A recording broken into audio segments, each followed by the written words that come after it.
প্রিয় শৌখিন মৎস্য শিকারী ভাইরা, এই যে গাছটা দেখতেছেন, এটা আপনারা যদি চিনে থাকলে তো ভালো, আর যারা না চেনেন তাদেরকে আমি বলি, এই যে গাছটা, এই যে পাতাগুলো দেখতেছেন, এই যে পাতাগুলো, এই গাছটা হচ্ছে এটাকে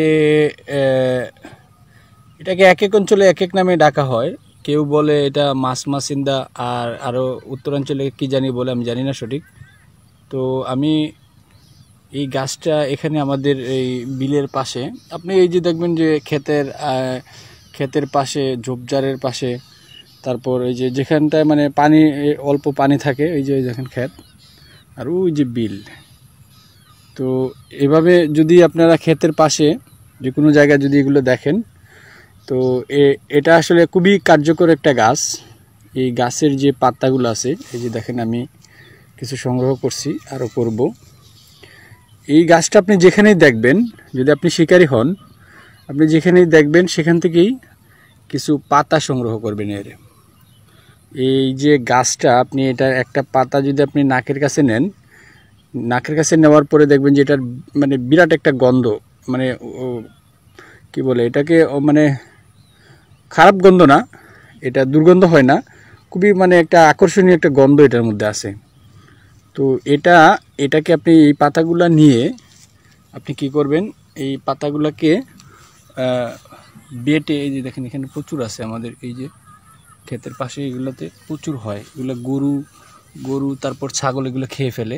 তারপর ওই যে দেখেন এই চায়ের গাছের মতো কুড়ি ছাড়ছে, নতুন নতুন কুড়ি, এই যে কাণ্ডগুলো বের হয়েছে। তো আপনি এটাকে নিয়ে পাটায় পিষে হোক বা ছেঁচনি দিয়ে ছেঁচে হোক, এটার রসটা বের করবেন। এই রসটা বের করে আপনি একটা যে কোনো একটা বোতলে, কাচের বোতলে বা যে কোনো একটা কাচের জারের মধ্যে সংরক্ষণ করবেন। এটা দীর্ঘদিন সংরক্ষণ করে রাখা যায়। আর এটার যে গন্ধটা, এটা মানে মাছের চারের জন্য খুবই খুবই উপকারী।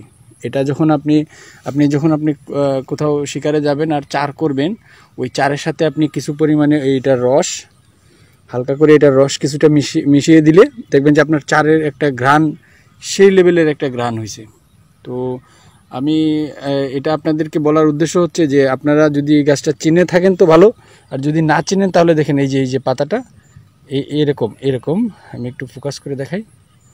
পাতাটা এরকম হয়, একটু খসখসে টাইপের হয়।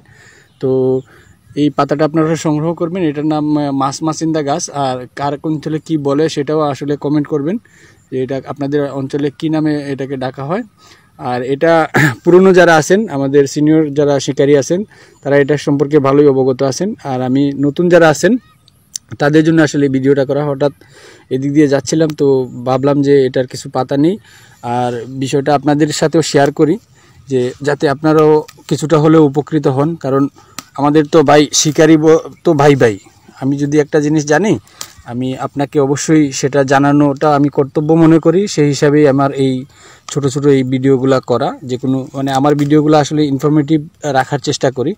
তো আমি আশা করি আপনারাও হয়তো বা কোনো কিছু উপকৃত যদি হন, তাহলে এটাই আমার মানে সাকসেস। সবাই ভালো থাকুন, হ্যাপি অ্যাংলিং, গুড বাই।